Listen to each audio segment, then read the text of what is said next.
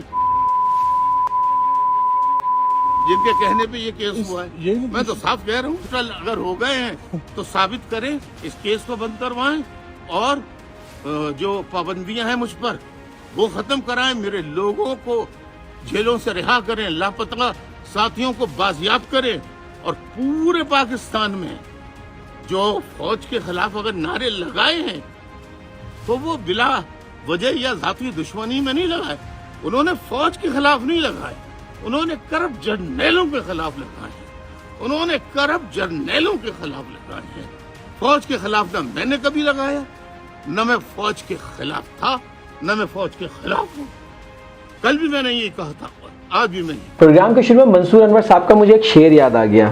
کیا بتائیں بازی وفا کی راہ میں، کون جیتا کون ہارا یہ کہانی پھر سہی. اسی سے شروع کروں گا میں آج کا اپنا پروگرام. فاروق ستار صاحب کل تھے کورٹ میں، لندن کی عدالت میں وایا ویڈیو لنک، اور انہوں نے کل جو کچھ کیا عدالت میں وہ شاید اپنے بانی کو ہی مدد کرنے کے لیے کر دیا. سب سے پہلے میں آپ کو بتا دوں کہ جو میرے پاس معلومات ہے، MQM لندن کے جو وکیل ہیں انہوں نے بہت ہی سخت سوالات کیے فاروق ستار صاحب سے، اور انتہائی جو ہے وہ فاروق ستار صاحب کو کشمکش میں ڈال دیا. مجھے ایسا لگا یہ ساری اندر کی خبر نکالتے ہوئے کہ فاروق ستار صاحب شاید سمجھ رہے تھے وہ کسی پاکستانی میڈیا چینل پہ جا رہے ہیں، جہاں نہ تو ان کا ہوم ورک تھا، نہ ان کی ڈاکومنٹیشن تھی، نہ ہی ان کو اپنے بات پہ سٹینڈ کرنے کا تھا. سب سے پہلے بنیادی بات کہ فاروق ستار صاحب نے الطاف حسین صاحب کو اپنا قائد یا اپنا لیڈر یا فاؤنڈر ماننے سے ہی انکار کر دیا. اب اس کے بعد جو ان کی کلاس وکیل صاحب نے کورٹ میں لی ہے، میں اس کے حوالے سے آپ کو بتا دیتا ہوں. جب الطاف حسین صاحب کے بارے میں فاروق صاحب سے پوچھا گیا کہ آپ ان کے بارے میں کیا کہنا چاہیں گے، تو انہوں نے کہا جی ہمارے لیڈر نہیں ہے، دوسرا یہ جن پراپرٹیز میں لے رہے ہیں یہ MQM پاکستان کے. تو یہاں سے ایک بات آپ کے سامنے واضح ہو جاتی ہے کہ فاروق ستار نے MQM پاکستان کی حمایت میں بیان دیا ہے، پر یہ کیس انہوں نے MQM پاکستان کا خراب کر دیا ہے. دراصل ان سے ان کے وکیل نے پوچھا کہ آپ ایک بات بتائیں کہ یہ جو الطاف حسین آپ کے قائد ہیں، ان کی یہ اگر آپ کے قائد نہیں ہے تو صرف ایک سوال کا جواب دیجئے کہ یہ جو 90 ہے یہ آپ کا مرکز ہے. تو انہوں نے کہا جی 90 ہمارا مرکز نہیں ہے. انہوں نے کہا جی کیوں نہیں ہے؟ تو انہوں نے کہا جی کیونکہ یہ الطاف حسین کا گھر ہے. اب MQM کے جو وکیل ہیں لندن کے، انہوں نے ایک ڈاکومنٹ یعنی ایک لیٹر ہیڈ دکھایا کورٹ کو اور پیش بھی کیا اور فاروق ستار صاحب کو بھی دکھایا، جس میں 22 اگست کے بعد بھی اس لیٹر ہیڈ میں جو MQM کا پتہ تھا وہ 90 تھا، اور جو اس وقت بہادر آباد مرکز ہے وہ عارضی مرکز لکھا جاتا ہے آج بھی.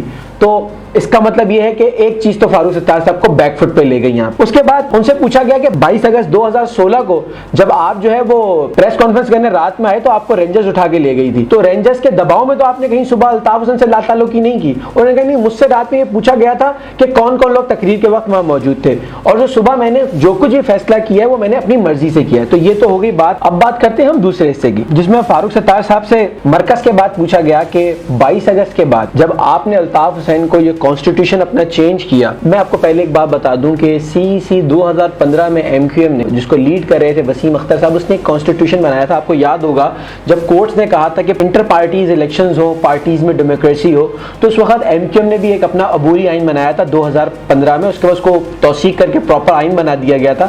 تو ایم کیو ایم کا جو کانسٹیٹیوشن ہے 2015 میں بنا, جو الطاف حسین نے توثیق کے بعد وہ رائج ہو گیا, اس کی روح کے مطابق یعنی آرٹیکل 9 جو ہے اس کے مطابق جو بھی پارٹی فیصلہ کرے گی ایم کیو ایم, وہ اس کی توثیق اس کے قائد فاؤنڈر الطاف حسین کریں گے. تو ان سے یہ بات سوال کیا گیا کہ 22 اگست کے بعد جب آپ نے الطاف حسین کو پارٹی سے نکال دیا تو کیا اس فیصلے کی توثیق آپ نے آرٹیکل 9 کانسٹیٹیوشن کے کروائی ایم کیو ایم کے؟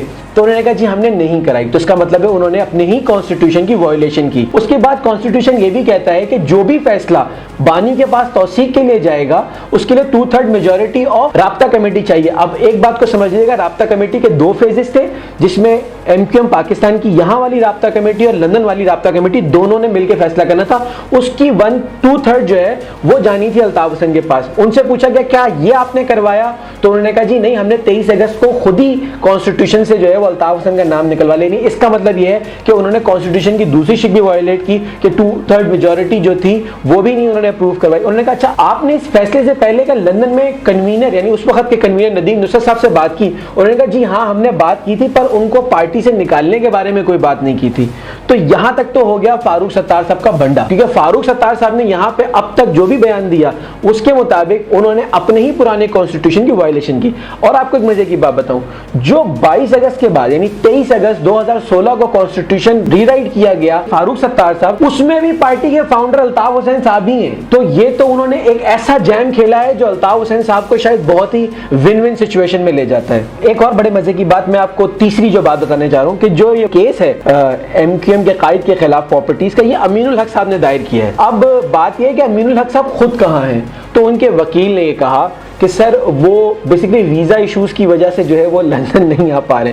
اب میری اس بات پہ تھوڑی سی ہنسی نکل گئی کیونکہ وہ وفاقی وزیر ہیں, ان کے پاس گرین پاسپورٹ ہے, وہ دنیا میں جہاں دل چاہے جا سکتے ہیں, پر کوئی ایشو شاید ہو سکتا ہے. جب میری پرسنلی جو رائے وہ شاید یہ ہے کہ وہ لندن کی عدالت جانا اوائڈ کر رہے ہیں, کیونکہ لندن کی عدالت کے باہر ایم کیو ایم کے جو قائد ہیں, لندن کی جو پارٹی کارکنان ہیں, وہ شاید بڑی تعداد میں وہاں موجود ہیں, نعرے بازی کر رہے ہیں, اس وجہ سے وہ اس کسی بدمزگی کی وجہ سے جانے نہیں چاہتے. اچھا اب یہ بات ہے کہ آج جو فیرنگ ہے اس میں آج جو ہے وہ وسیم اختر صاحب جنہوں نے 2015 میں پارٹی کی توثیق کا آئین بنایا 2/9 کے مطابق 2/3 میجورٹی کے مطابق, آج ان کا شاید بیان ہوگا, آج وہ اپنا بیان دے دیں گے, اور اس کے بعد یہ تینوں حضرات جو جا کے اپنا پھر دوبارہ سے اسٹیٹمنٹ کروائیں گے. اور اس کے بعد جو لندن کے مصطفیٰ عزیز آبادی ہیں اور قاسم رضا صاحب ہیں یا اور دوسرے ممبران ہیں, پھر ان کے بیان جو ہے وہ قلم بند کیے جائیں گے اور اس کے بعد ججمنٹ کو آگے لے کے جایا جائے گا. تو یہاں تک کہ جو کانسٹیٹیوشنل جنگ ہے وہ میرے اپنے خیال سے الطاف حسین کے لیے ون ون کی طرف جا رہی ہے, پر یہ کہنا قبل از وقت ہے کیونکہ کورٹ